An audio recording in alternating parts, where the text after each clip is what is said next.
Jaya TV நேயர்களுக்கு வணக்கம்.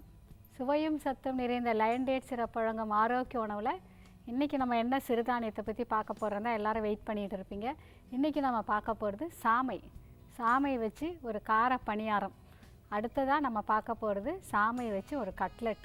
என்னடா சிறுதானியத்தில் இதெல்லாம் செய்ய முடியுமான்னு யோசிக்கிறீங்களா? கண்டிப்பாக செய்ய முடியுங்க. ரொம்ப ஈஸியாக செய்யக்கூடியதான். என்னோடய மெயின் இதுவே பார்த்திங்கன்னா சிறுதானியத்தில் வெரைட்டியாக சொல்லித்தரணும். அதுவும் செய்யறதுக்கு ரொம்ப எளிமையாக இருக்கணும். எல்லா இடத்துலையும் கிடைக்கக்கூடிய பொருட்களை வச்சு நம்ம ஒரு ஆரோக்கியமான உணவை செய்யணுன்றதான் நம்மளோட நோக்கமே அதுதாங்க. ஸோ இன்றைக்கி நம்ம எடுத்துருக்கிறது சாமை அரிசி. இந்த சாமை அரிசியை பற்றி நம்ம நிகழ்ச்சியில் நிறைய நான் சொல்கிறேன் உங்களுக்கு. முதல்ல நம்ம பார்க்க போகிறது சாமை காரப்பணியாரம். சாமை காரப்பணியாரம் செய்ய தேவையான பொருட்கள் என்னென்னு பார்த்துட்டு வந்துடுவோம். சாமை அரிசி 1 கப், உளுந்து 1/4 கப், வெந்தயம் 1/4 தேக்கரண்டி, எண்ணெய் 4 மேஜைக்கரண்டி, கடுகு 1 தேக்கரண்டி, கடலைப்பருப்பு 1 தேக்கரண்டி, இஞ்சி துருவல் 1 தேக்கரண்டி, வெங்காயம் 1 பொடியாக நறுக்கியது, பச்சை மிளகாய் 1,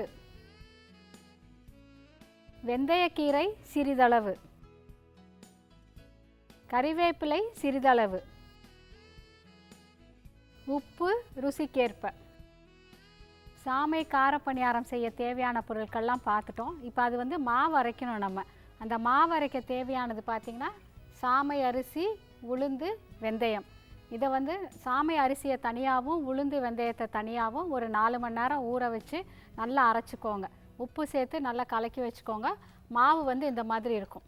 இது ஒரு 6 மணி நேரம் புளிச்சா உங்களுக்கு போதும். இப்போ இந்த பணியார மாவு நம்ம அரைச்சி வச்சுட்டோம். இப்போ இது கூட கொஞ்சம் தாளித்து கொஞ்சம் பொருட்கள்லாம் நம்ம சேர்த்து அந்த மாவில் கொட்டி அதுக்கப்புறமா நம்ம பணியாரம் ஊற்ற போகிறோம். அதை எப்படி செய்கிறதுன்றதை பார்க்கலாம்.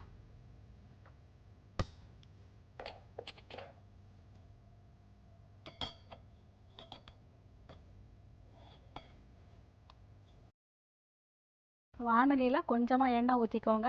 நான் 4 மேஜைக்கரண்டி எண்ணெய் சொன்னேன். இந்த தாளிக்கிறதுக்கு கொஞ்சம் எண்ணெய், அதுக்கப்புறமா நம்ம பணியாரம் ஊற்றுறதுக்கு கொஞ்சம் எண்ணெய் தேவை.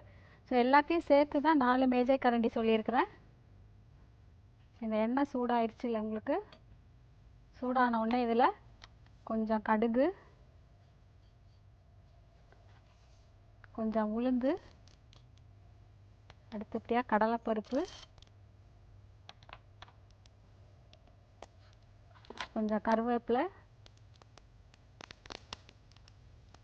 பச்சை மிளகாய். காரத்துக்கு பச்சை மிளகாய்க்கு பதிலாக நீங்கள் பொடியும் சேர்த்துக்கலாம்.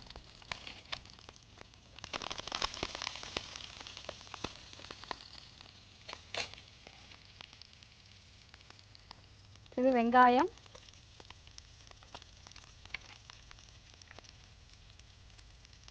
கொஞ்சமாக இஞ்சி துருவல்,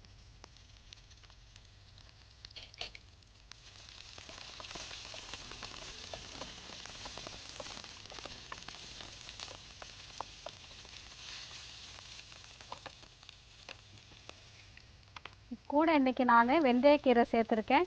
நீங்கள் கேரட் துருவல் சேர்த்துக்கலாம், இல்லை முட்டைக்கோஸ் துருவல் சேர்த்துக்கலாம், இல்லை முள்ளங்கி துருவல் சேர்த்துக்கலாம், இல்லை வேறு எந்த கீரைனாலும் இதெல்லாம் நல்லா பொடியாக நறுக்கி நீங்கள் சேர்த்துக்கலாம். முருங்கைக்கீரை, அரைக்கீரை, முளைக்கீரை, எந்த கீரைனாலும் இதில் சேர்த்துக்கலாம்.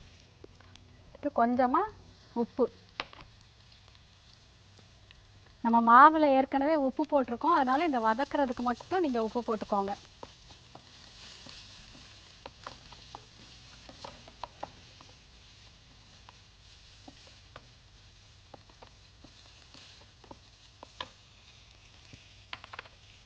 இது நல்லா வதக்கியாச்சு.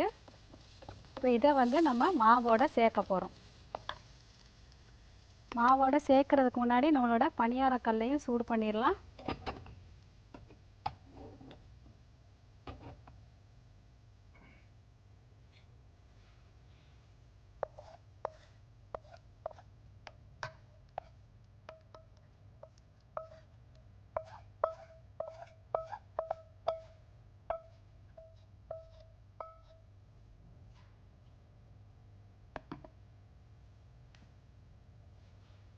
நல்லா இதோட சேர்த்துட்டு நல்லா கலந்துக்கோங்க.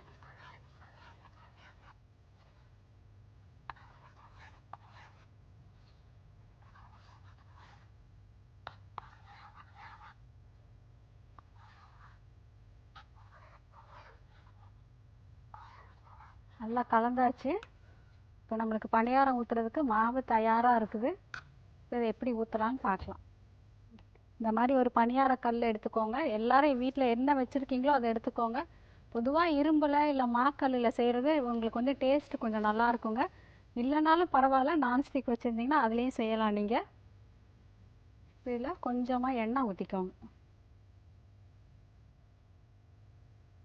நிறைய பேர் நினைக்கிறது வந்து நான்ஸ்டிக்னா எண்ணெய் நம்மளுக்கு நிறைய செலவு இல்லை, இதில் வந்து நிறைய எண்ணெய் வரும், நம்ம டயட் இருக்க முடியாதுன்னு நினைக்கிறாங்க.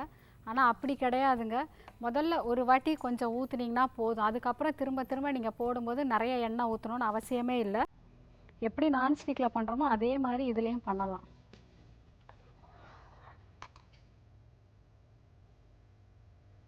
காஞ்சிருச்சு.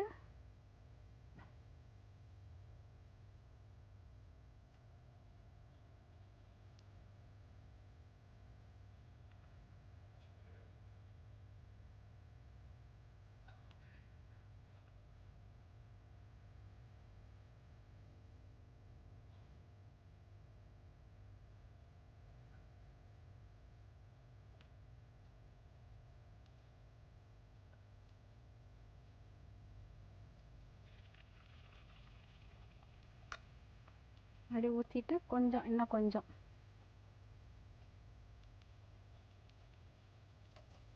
ஊற்றி இந்த மாதிரி ஒரு மூடி போட்டு மூடி வச்சுருங்க. நான் மூடி போட்டு வைக்கும்போது உங்களுக்கு வந்து கொஞ்சம் சீக்கிரமாக வெந்துடும் நம்மளுக்கு பணியாரம். எந்த ஒரு பொருளாகட்டும், பணியாரம்னு இல்லை, ஒரு ஆப்பமோ இல்லை ஊத்தப்பம் எது சுடுறதா இருந்தாலும் நீங்கள் இந்த மாதிரி மூடி போட்டு சுடும்போது ஒரு பக்கம் சீக்கிரமாக வெந்துடும். அப்போ நம்மளுக்கு வந்து திரும்ப அடுத்த பக்கம் திருப்பி போடும்போது ரொம்ப சீக்கிரம் எடுத்துடலாம். நம்ம ரொம்ப நேரம் அடுப்பில் வச்சுருக்கணும்னு அவசியம் இல்லை. நம்ம சாமை கார பணியாரம் ஊற்றிருக்கிறோம். ஒரு பக்கம் வேகிறதுக்காக மூடி போட்டு வச்சுருக்கிறோம். இது வேகிறதுக்குள்ளே சுவையும் சத்தும் நிறைந்த லயன் டேட்ஸ் சிரப் வழங்கும் ஆரோக்கிய உணவில் ஒரு சிறிய இடைவேளை.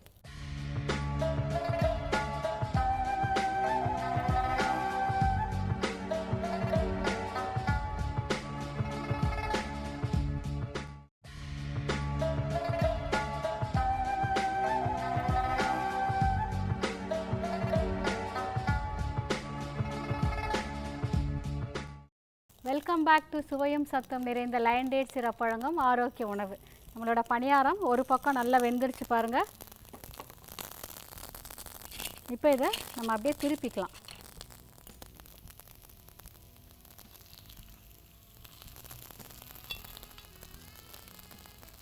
அந்த பணியார குச்சி வச்சு எடுக்க தெரியாதவங்க இந்த மாதிரி ஸ்பூனில் எடுங்க. இது ரொம்ப ஈஸியாக வரும் உங்களுக்கு.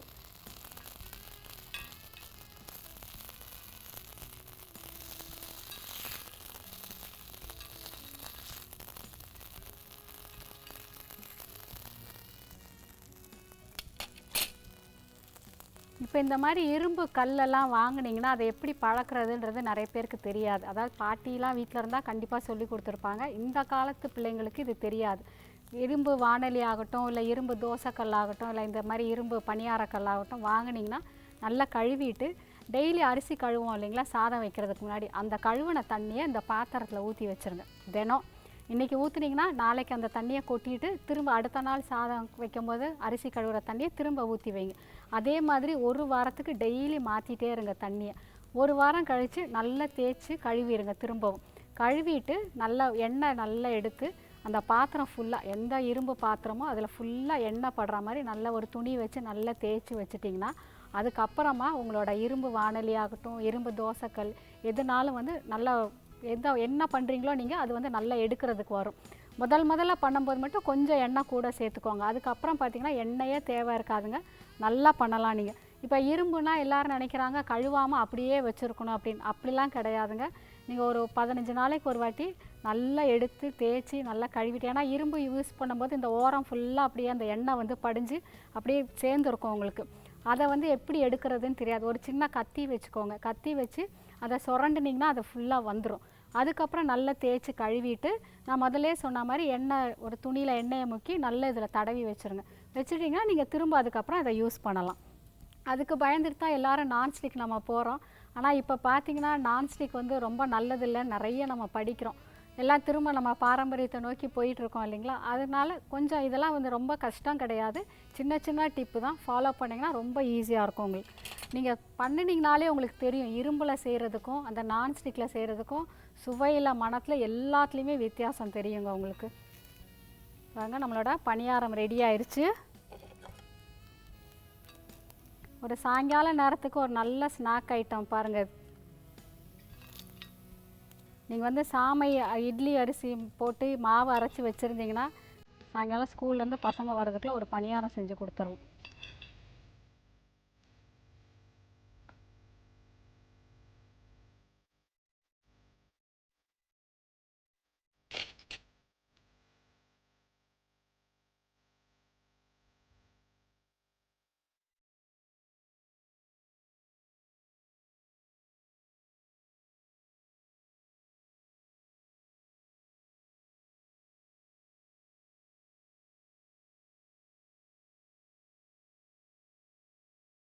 சாமை கார பணியாரம் எப்படி செய்கிறதுன்றதை பார்த்துட்டோம். அதில் நம்ம சேர்த்தது பார்த்திங்கன்னா சாமை அரிசி, சிறுதானியத்தில் ஒன்று எல்லாத்துக்குமே தெரிஞ்சது. சாமை அரிசிலையும் பார்த்திங்கன்னா நிறைய நல்ல குணங்கள் இருக்குது. இதில் வந்து அயர்ன் சத்து நிறைய, கொழுப்பு சத்து இதில் கொஞ்சம் கூட. மற்ற சிறுதானியத்தை விட சாமை அரிசியில் கொஞ்சம் கொழுப்பு சத்து கூட. அதனால் கொஞ்சம் உடல் பருமனாக இருக்கிறவங்க சாமை அரிசியை கொஞ்சம் குறைச்சி எடுத்துக்கோங்க. ஏன்னா நம்ம வெயிட் குறைக்கணுன்றது தான் நிறைய பேரோட எண்ணமே. அவங்க வந்து சாமை அரிசி கொஞ்சம் குறைச்சி சேர்த்துக்கோங்க. இப்போ நான் வந்து இதில் இன்றைக்கி வெந்தயக்கீரை சேர்த்தேன். வெந்தயக்கீரை வந்து உடம்புக்கு ரொம்ப குளிர்ச்சியை தரக்கூடியது. குறிப்பாக நீரிழிவு நோய் இருக்கிறவங்களுக்கு ரொம்ப ஏற்ற கீரைன்னு பார்த்திங்கன்னா வெந்தயக்கீரை தான். இதை நம்ம வீட்டிலையே ஒரு சின்ன தொட்டிலேயே வளர்க்கலாங்க. நல்லா நம்மளுக்கு ஒரு வாரத்துக்கு ஒரு வாட்டி ஒரு கைப்பிடி அளவுக்கு வெந்தயக்கீரை கிடைக்கும் உங்களுக்கு, ஒரு சின்ன தொட்டியில் வளர்த்திங்கனாலே. ஸோ அது சேர்த்து நான் இன்றைக்கி பண்ணியிருக்கிறேன். இந்த கீரைக்கு பதிலாக எந்த கீரைனாலும் நீங்கள் சேர்த்துக்கோங்கன்னு சொன்னேன் நான். அதாவது முருங்கைக்கீரை சேர்த்துக்கலாம், அரைக்கீரை சேர்த்துக்கலாம், சிறுகீரை சேர்த்துக்கலாம், முளைக்கீரை சேர்த்துக்கலாம். இது தவிர காய்கறியில் பார்த்தீங்கன்னா கேரட்டு இல்லை முட்டைக்கோஸ் இல்லை முள்ளங்கி எதுனாலும் நீங்கள் சேர்த்து லேசாக அந்த மாதிரி வதக்கி அந்த மாவில் ஊற்றிட்டு நீங்கள் பணியாரமாக கொடுக்கலாங்க. ஏன்னா ஒரு சின்ன பணியாரம் மாதிரி தான் இருக்கும், ஆனால் அதில் வந்து எல்லா சத்துக்குள்ளேயும் நம்ம வந்து அடக்கி அவங்களுக்கு கொடுக்குறோம். குழந்தைங்களுக்கு மட்டும் இல்லைங்க, இது பெரியவங்களும் சாப்பிட்றக்கூடியதான். இப்போ நம்ம அடுத்து பார்க்க போகிறது சாமை வச்சு ஒரு கட்லெட். அதுவும் சாமை அரிசி வந்து இப்போ அவல் மாதிரியும் கிடைக்கிது உங்களுக்கு. ஸோ அந்த சாமை அவலையும் உருளைக்கிழங்கையும் வச்சு ஒரு கட்லெட் எப்படி செய்கிறதுன்றதை நம்ம பார்க்கலாம். சாமை அவல் கட்லெட் செய்ய தேவையான பொருட்கள்: சாமை அவல் 1 கப், வேக வைத்து மசித்த உருளைக்கிழங்கு 1, வெங்காயம் 1 பொடியாக நறுக்கியது, இஞ்சி துருவல் 1 தேக்கரண்டி, பச்சை மிளகாய், கொத்தமல்லி, சோம்பு அரைத்த விழுது 1 தேக்கரண்டி, உப்பு ருசிக்கேற்ப, எண்ணெய் பொரிக்க தேவையான அளவு. சாமை அவல் கட்லெட் செய்ய தேவையான பொருட்கள்லாம் பார்த்துட்டோம். இப்போ நீங்கள் எல்லாம் ரெடி பண்ணதுக்கப்புறமா அந்த சாமை அவலை ஒரு 5 நிமிஷம் நல்லா கழுவி தண்ணியில் ஊற வச்சுருங்க. ஊற வச்சிங்கன்னா இந்த மாதிரி இருக்கும். நம்ம நார்மல் அவல் ஊற வைக்கிற மாதிரி தாங்க, இந்த மாதிரி ஊற வச்சு எடுத்துக்கோங்க. இப்போ நம்ம கட்லெட் செய்ய தேவையானதை எப்படி மாவு ரெடி பண்ணுறதுன்னு பார்க்கலாம். முதல்ல இந்த அவல் எடுத்துக்கோங்க.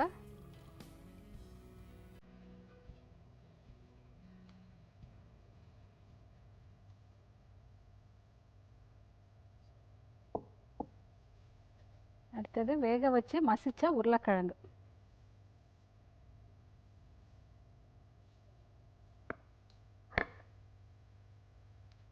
அப்புறமா வெங்காயம், பச்சை மிளகாய், சோம்பு, கொத்தமல்லி அரைச்ச விழுது. நீங்கள் கொத்தமல்லிக்கு பதிலாக புதினாவும் சேர்த்துக்கலாம். இஞ்சி துருவல்,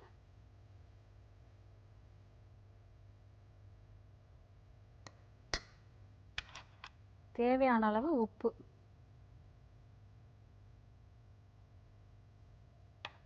சேர்த்து நல்லா பிசைஞ்சுக்கோங்க.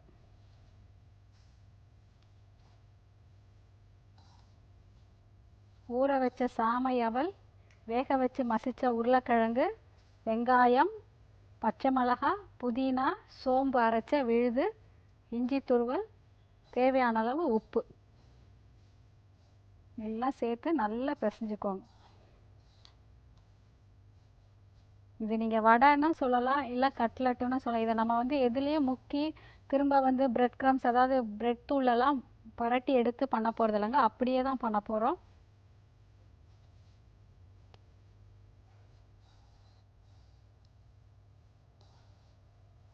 நல்லா இந்த மாதிரி கலந்துக்கோங்க.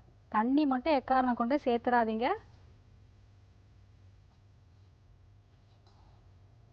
இப்போ இதுலேயும் நீங்கள் விருப்பப்பட்டால் கேரட் துருவல் சேர்த்துக்கலாம், முட்டைக்கோஸ் துருவல் சேர்த்துக்கலாம், முள்ளங்கி சேர்த்துக்கலாம், கீரை சேர்த்துக்கலாம்.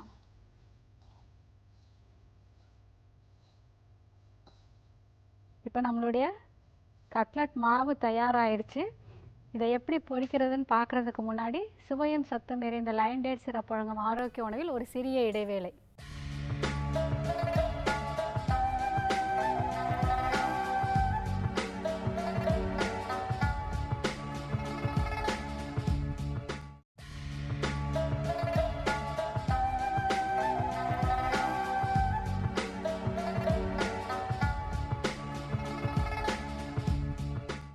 வெல்கம் பேக் டு சுவையும் சத்தம் நிறைந்த லயன் டேட் சிரப் வழங்கும் ஆரோக்கிய உணவு. பிரேக்குக்கு முன்னாடி நம்ம கட்லெட்க்கு மாவு எப்படி ரெடி பண்ணுறதுன்னு பார்த்தோம். இப்போ நம்மளோட மாவு ரெடியாக இருக்குது. வானலியில் கொஞ்சமாக எண்ணெய் ஊற்றியிருக்கேன் நான், அதுவும் சூடாயிருச்சு.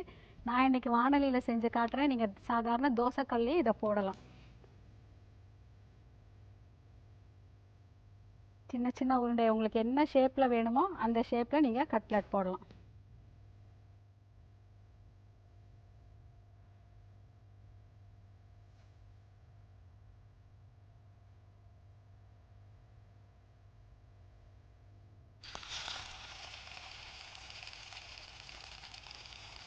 கொஞ்சம் தீயை நிதானமாக வச்சுக்கோங்க.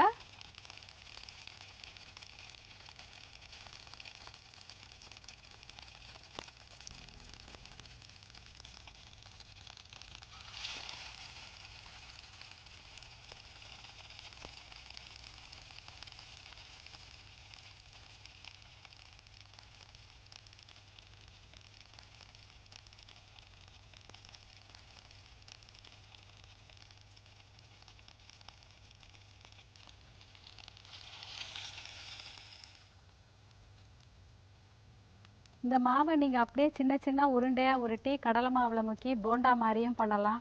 இல்லை இதையே வந்து இன்னும் நல்லா தட்டிட்டு வட்டமாக வடை மாதிரி தட்டி நல்லா எண்ணெயில் பொரிச்சும் எடுக்கலாம்.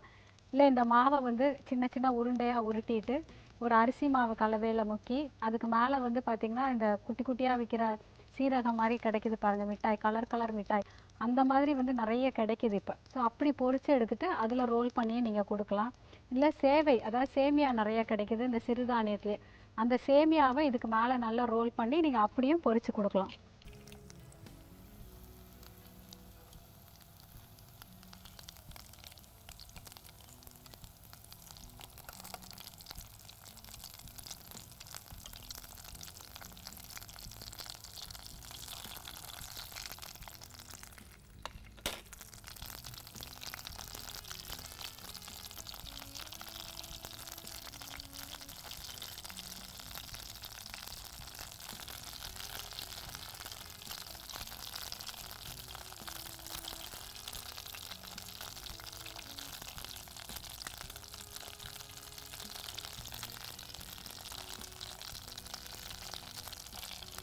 ஒரு பக்கம் வெந்தோடனே திருப்பி போடுங்க.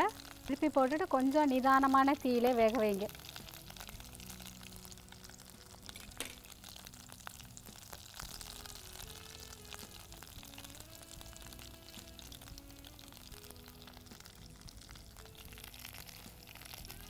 இது நம்ம அவலும் உருளைக்கிழங்கும் சேர்த்துருக்கிறதுனால ரொம்ப சாஃப்டாக இருக்குங்க. உங்களுக்கு நல்லா ரொம்ப கரகரன்லாம் வராது. சப்போஸ் உங்களுக்கு கொஞ்சம் மொறுமொறுப்பாக வரணும்னு நினச்சிங்கன்னா நீங்கள் சோள மாவு இது கூட கொஞ்சம் சேர்த்துக்கலாம். இல்லைனா கொஞ்சம் கடலை மாவும் அரிசி மாவும் இதோட சேர்த்துக்கலாம். ரெடி ஆயிடுச்சு உங்களுக்கு.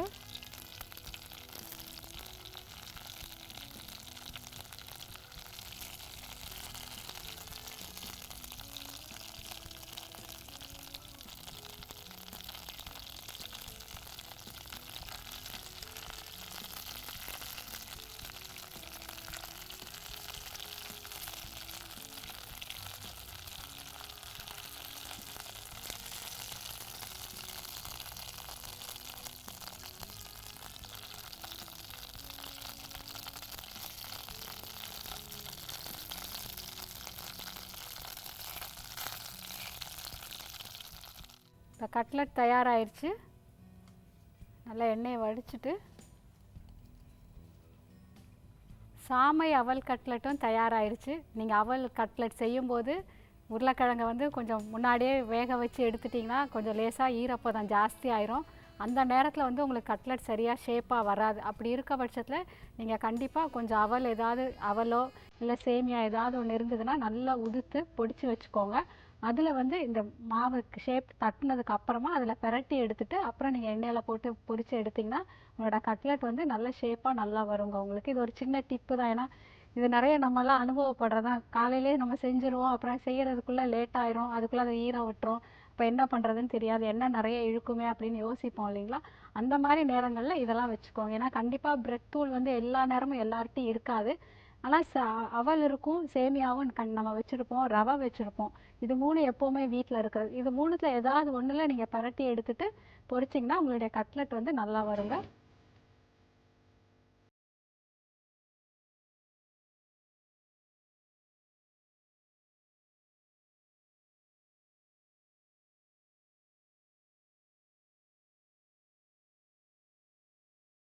இன்னைக்கு நம்ம ஆரோக்கிய உணவுல சிறுதானியத்துல உண்டான சாமையை வச்சு ஒரு கார பணியாரமும் ஒரு சாமை அவல்ல ஒரு கட்லட்டும் எப்படி செய்யறதுன்னு பார்த்தோம். இது ரெண்டுமே ரொம்ப ஈஸியா கிடைக்கக்கூடியது, ரெண்டும் ரொம்ப ஈஸியா செய்யக்கூடியது. கண்டிப்பா மாலை நேரத்துல வீட்ல எல்லாருமே இதை செஞ்சு சாப்பிடுங்க. மாவு வந்து நீங்க பணியாரத்துக்குன்னு தனியா அரைக்கணும்னு அவசியம் இல்லைங்க. இட்லி மாவு இட்லி மாவு ரெடி பண்ணி வச்சிருந்தீங்கன்னா அதுலயே நீங்க பணியாரம் செஞ்சுக்கலாம். கட்லட்டும் அதே மாதிரி ரொம்ப ஈஸியா செய்யலாம். கண்டிப்பாக எல்லாரும் இதை செஞ்சு பாருங்கள், நல்லா சாப்பிடுங்க, ஆரோக்கியமாக இருங்க. இதே மாதிரி ஒரு நல்ல ரெசிபியோட மீண்டும் உங்களை அடுத்த வாரம் லயன் டேட் சிறப்பு வழங்கும் ஆரோக்கிய உணவில் சந்திக்கும் வரை வணக்கம் கூறி விடைபெறுவது கிருஷ்ணகுமாரி ஜெயக்குமார்.